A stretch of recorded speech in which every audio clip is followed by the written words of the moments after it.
of the nation.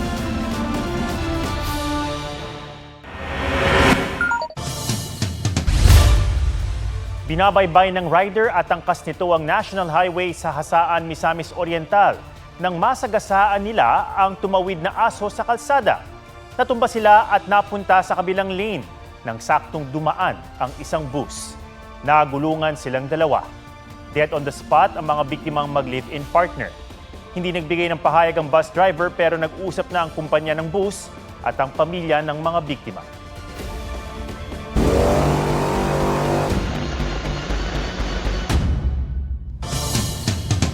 Idineklara ni Pangulong Marcos ang state of national calamity sa gitna ng matinding pinsalang iniwan ng Bagyong Tino.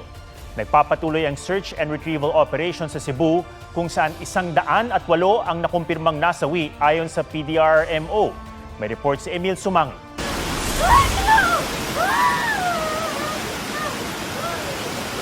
Naiyak na lang ang babaeng ito sa Cebu habang lumulubog sa baha ang mga alaga nilang baboy noong kasagsagan ng Bagyong Tino. 30 lang sa mahigit 70 baboy nila ang nasakit.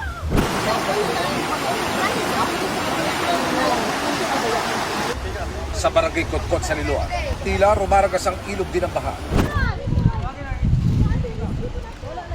Sa bilis ng pagtaas ng tubig sa isang gasolinahan, napakyat sa trailer tanker si Rhea pati ang kanyang mga kaanak. Ang kanyang mister na inabutan ng pagtaas ng tubig kumapit sa signage ng gasolinahan upang hindi matangay.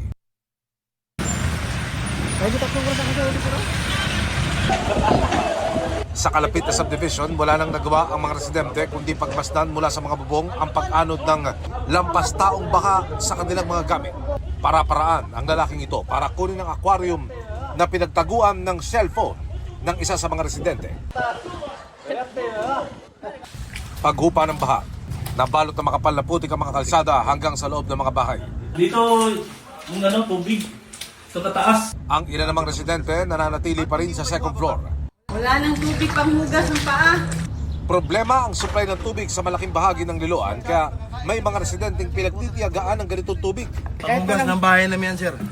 Sa kabila ng matinding unos, may mga residente pa rin nagawa namang tumulong. Dali, libreng lobby, please! Mabilis na ramagasa ang baha sa subdivision at karatig na lugar matapos masira ang dike sa pag-apaw ng Kotkot River. Si Criza hindi malaman kung paano ilalarawan ng nadaramang sakit. Nakaligtas nga siya sa baha, namatay naman ang kanyang mister. 3 anak pati ang ama't pamangkin. Nawawala naman ang kanyang ina, tiyahin at 2 pamangkin. Wala ng bahay, wala lahat. Wala pamilya. Sana may magpadala ng crane para mahukay. Kasi ngayon, mga tao lang talaga naghahanap. Abot langit din ang hinagpis ni Dexy. Kabilang sa 25 nasawi sa Compostela ang 2 niyang anak pati ang buntis na manugang. Nakaligtas naman ang anak niyang si Ashley na inanod ng rumaragas ang baha. Ang pagkatagak na ako, di ba yun ko kay ba mo lang mo istorya. Ako manghod ka mauyot ta to siya. Kaya nakakupot makog baboy nga patay. Muraghimo na kong salbabida, makupta na unta na ako kung manghod pero nabuyan ako. Kaya nalumos ko, kaya di ko kamamlangoy. Swerte lang ko kaya akong buhok na sangit sa dakong kawayan moong napataas ko. Ang mga nawala naman ang tirahan sa barangay Dumlo sa Talisay City. Sa gym muna ng barangay hall na nunuluyan. Pero dahil maputik, hindi rin magamit ang ipinamahaging tent. Sa Cebu City, natagpuan ang bangkay ng 2 sa 4 na natabunan ng landslide sa barangay Sapang Dako. Habang tuloy-tuloy ang search and retrieval operations sa mga nasawi at relief operations sa mga sirlanta, idineklara ni Pangulong Marcos ang state of national calamity sa buong bansa. Kasabay nito, naglabas ng 760 million pesos na ayuda ang kanyang opisina para sa halos 40 lokal na pamahalaan na nasa lanta ng bagyo. Emil Sumangil, nagbabalita para sa GMA Integrated News.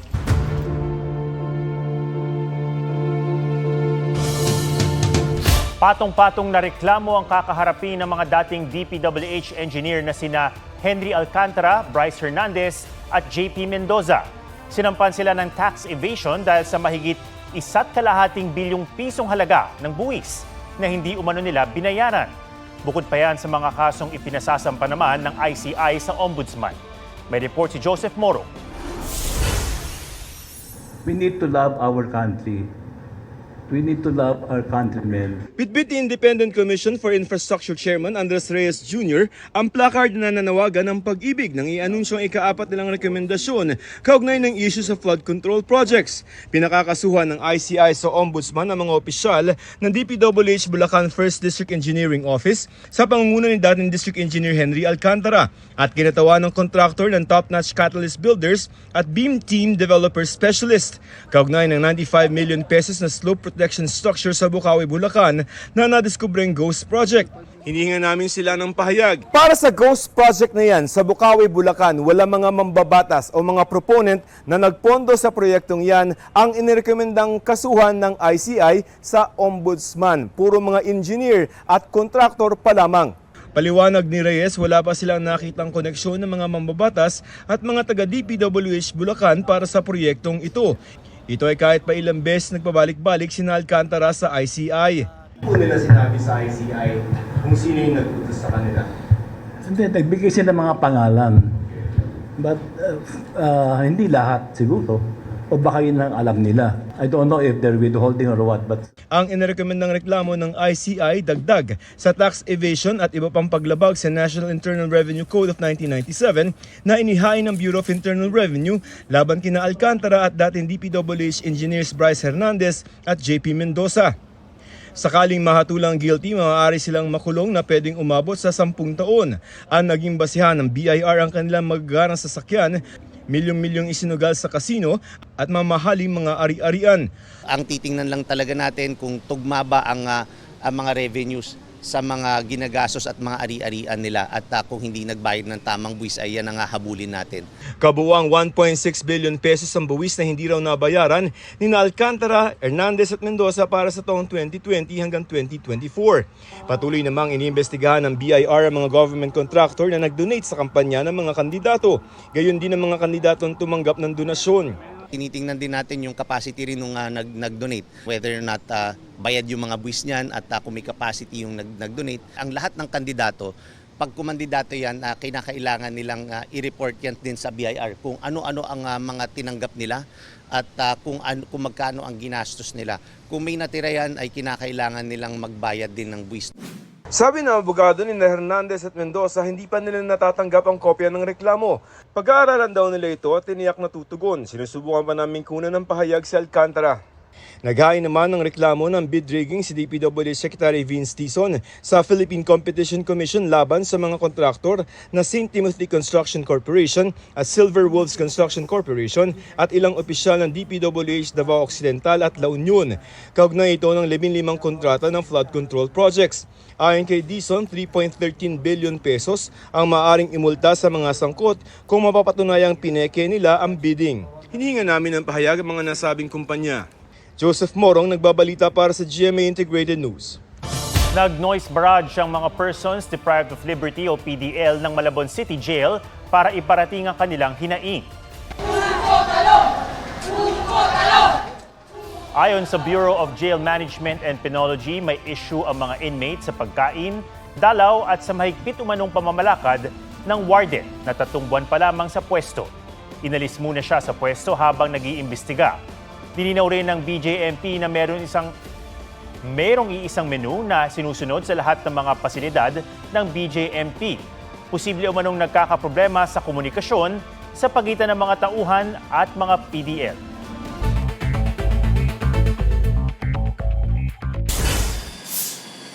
Mga nasawing Air Force personnel sa bumagsak na helicopter sa Agusan del Sur binigyan ng military honors.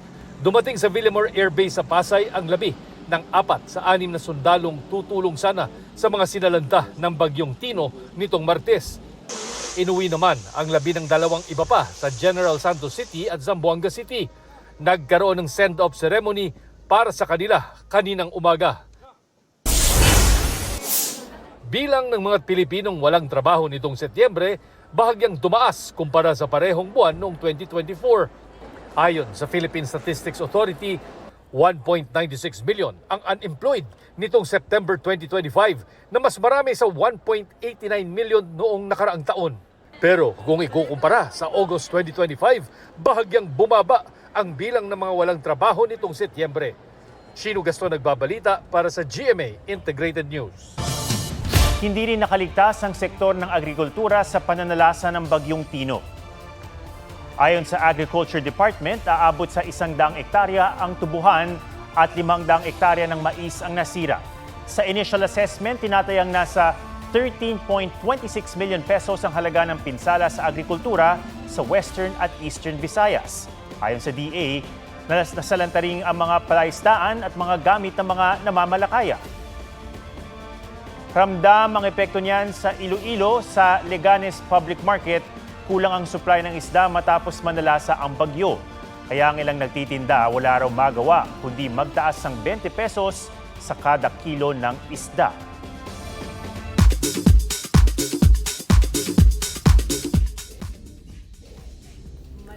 Gus na Dunes Sangre. Babala dahil ang nakakagigil at kinaiinisang si Agane muling mapapanood sa Encantadia. Hindi mo man lang ba kami babatiin ang iyong dama? Nostalgic feels nga raw ito para sa gumanap sa role na si Rochelle Pangilinan. Ang surreal nung pakiramdam na nakita-kita kami sa set at talagang babalik ang mga hator dito sa Encantadia. Aabangan kung ano ang magiging papel nila sa kwento lalo't kasama niya sa balaak ang main villain squad, Hagorn at Gurna. Maraming salamat po at hindi kayo natakot sa amin Parang mas na-excite kayo na nababalik ang Hagorn, Agane, Gurna. Excited at naghahanda na rin si Rochelle sa Sex Bomb Reunion Concert sa December 4. Isang fan meet for a cause ang dinaluhan ni Will Ashley. Organize ito ng fans nila ni Bianca De Vera. Nag-perform din sa event sina sparkle artist Matt Lozano.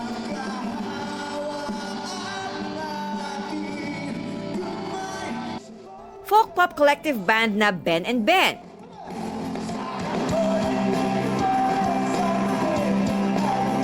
Pati na ang bandang Healy After Dark. Pumalag naman si Will sa mga natatanggap na bashing online, lalo't may mga nadadamay na pamilya at kaibigan niya. Thankful naman siya sa suporta ng fans. Para mag-spend sila ng time to defend me, to protect me, sobrang na-appreciate ko po yun. Athena Imperial nagbabalita para sa GMA Integrated News.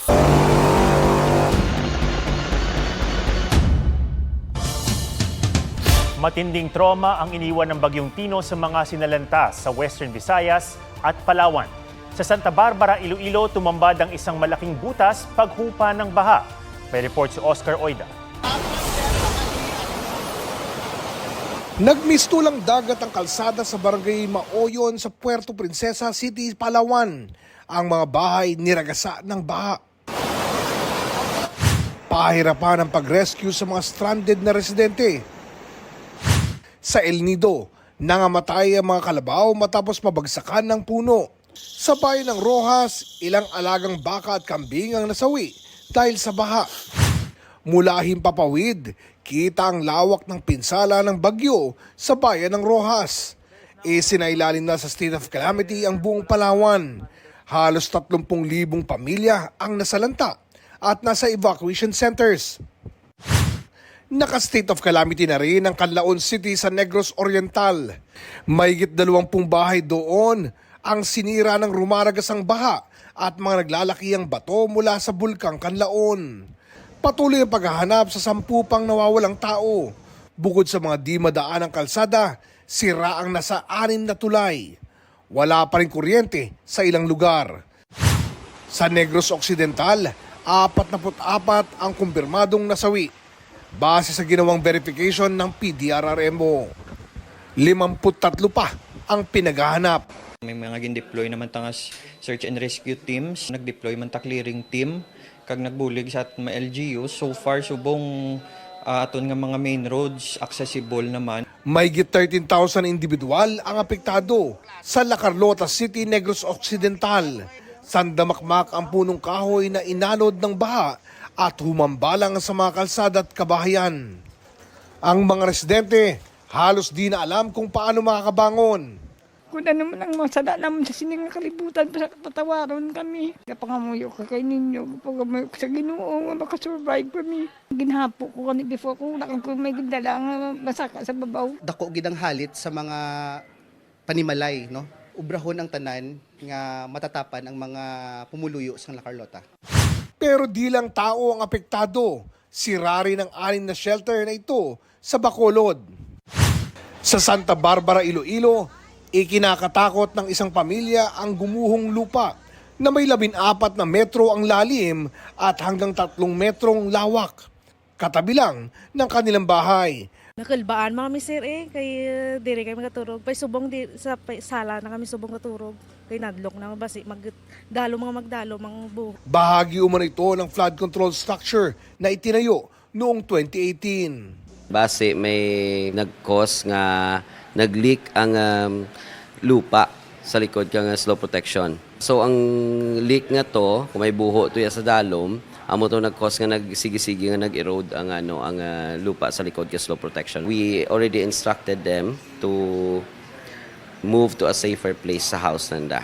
Sa datos ng Regional Disaster Risk Reduction and Management Council, 233,694 na pamilya o mahigit 760,000 na individual ang naapektuhan ng pananalasa ng Bagyong Tino sa Western Visayas. Napinsala rin ang mga seawalls at wharves sa Guimaras at Iloilo. Oscar Oida, nagbabalita para sa GMA Integrated News.